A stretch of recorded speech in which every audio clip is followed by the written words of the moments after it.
Iran ने पूरे middle east को तबाह कर दिया। अमेरिका इजराइल के चक्कर में क्या से क्या हो गया। अब इस पर तो चर्चा बनता है और बड़ी जरूरी और महत्वपूर्ण है।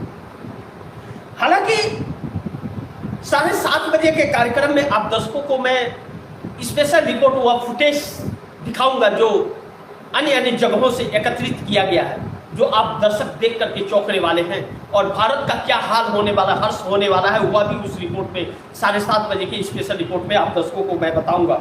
आप दर्शक उस कार्यक्रम को जरूर देखिएगा। लेकिन ईरान ने पूरे मिडिल ईस्ट को तबाह कर दिया।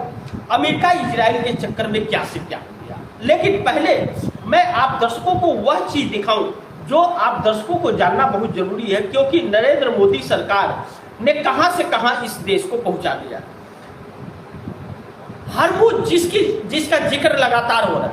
आप दर्शक ये देखिए, जो राउंड्स में रेड सिग्नल दिखाई दे रहा है वही हरमुज है, वही ईरान का एरिया, समुद्री में ईरान का एरिया वही पड़ता है। अब ऐसे में यह एरिया ईरान के कब्जे में, और जो भी शिप आएगा, सामान आएगा या आयल आएगा, उसी रास्ते से गुजर रहा है। और उस रास्ते से जो भी शिप गुजर रहा है, ईरान उस पर हमले कर रहा है। अब उस रास्ते से 2 शिप को इजाजत है, एक रसिया का और एक चाइना का। बाकी किसी का भी आएगा तो उड़ा दिया जाएगा, और ईरान लगातार उड़ा रहा है। अब भारत ने रसिया से बात किया तो रसिया ने यह साफ कर दिया कि भाई हम कोई छूट नहीं देंगे। पहले तो रसिया ने कहा कि हम यूरोप को, मिडिल ईस्ट को सप्लाई नहीं करेंगे यूरोप को।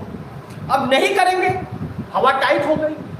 अमेरिका ने भारत को 30 दिन की भीख दी, जा बेटा जा, 56 इंच तो रहा नहीं तेरा, चूहा बन गया तू, डरपोक है, लेकिन जा तेरे को 30 दिन की आजादी देता हूं, रसिया से तेल खरीद ले। अब रसिया ने कोई छूट देने से इनकार कर दिया है और 40 रुपया बैरल वाला, $40 बैरल वाला तेल $90 बैरल का हो गया, रेट बढ़ गया और छूट भी नहीं मिल रहा है। भारत को बहुत कुछ छूट रसिया देता था। अब ऐसे में रसिया से आया हुआ सामान भारी पड़ेगा। अब भारी पड़ेगा तो देश की महंगाई कितनी पड़ेगी, ट्रांसपोर्टिंग कितना पड़ेगा और रोजगार पर कितना फर्क पड़ेगा, यह आप देख लीजिए। ऐसे में जो ईरान लगातार मिडिल ईस्ट पर हमले कर रहा है और ताजा खबरों के अनुसार जो तबाही मच रही है इन जगहों पर, वह बड़ी महत्वपूर्ण है।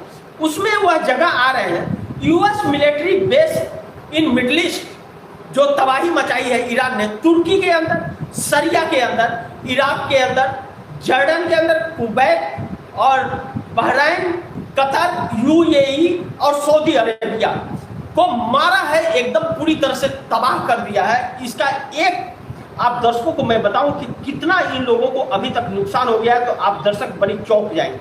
क्योंकि अब इस सरकार को बचना न बचना यह वक्त बताएगा, लेकिन जो लॉस हो रहा है इस सेक्टर को, एविएशन सेक्टर को लॉस, 1.5 मिलियन पैसेंजर पहले तो एयरपोर्ट पर फंस गए हैं, 20,000 प्लस फ्लाइटें रद्द हो गई है और इससे फाइनेंशियल लॉस जो हो रहा है 2.6 बिलियन अप्रोक्स लॉस हुआ है मिडिल ईस्ट को।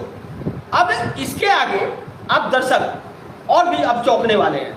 अब ऐसे में टूरिज्म सेक्टर लॉस जो है, वह टूरिज्म सेक्टर लॉस जो मिडिल ईस्ट टूरिज्म इंडस्ट्री जो है 367 बिलियन एनुअल इंडस्ट्रीज है, 367 बिलियन डॉलर की, और इसमें अब 56 बिलियन डॉलर का टूरिज्म लॉस अभी तक हो चुका है। 56 बिलियन डॉलर का लॉस हो चुका है। अब ऐसे में बड़ी महत्वपूर्ण है कि 23 से 38 मिलियन टूरिस्ट कम आ सकते हैं। अब टूरिस्ट जो आ रहे थे घूमने फिरने के लिए, उनकी भी संख्या अब कम होने लगी है। अब जब कम होने लगी है तो इसमें सरकार के लिए एक नई मुसीबत आती हुई नजर आ रही है, जो कहा जा रहा है कि अभी तक 103 से 5 बिलियन डॉलर का वीकली लॉस होगा शटडाउन की वजह से, और रेगुलर एनर्जी डिस्ट्रीब्यूशन जो है 10 बिलियन प्लस डॉलर का। अब ऐसे में मिडिल ईस्ट तबाह, रिफाइनरी तबाह, टूरिज्म तबाह, एयरपोर्ट तबाह, मिलिट्री तबाह, होटल तबाह, बैंक तबाह, हर चीज तबाह। अब मिडिल ईस्ट के अंदर लोगों को खाने पीने की चीजें भी वह अपने मर्जी से नहीं ले सकते, उन्हें बहुत नाप तौल के सामान दिया जाएगा, पूछ के कि कितने लोग घर में हैं, उनके डॉक्यूमेंट दिखा दो। यानी कि 5 किलो की जगह आपको 1 किलो सामान जो उस वक्त का काम चले बस उतना ही मिलेगा। तो फिर बचा क्या?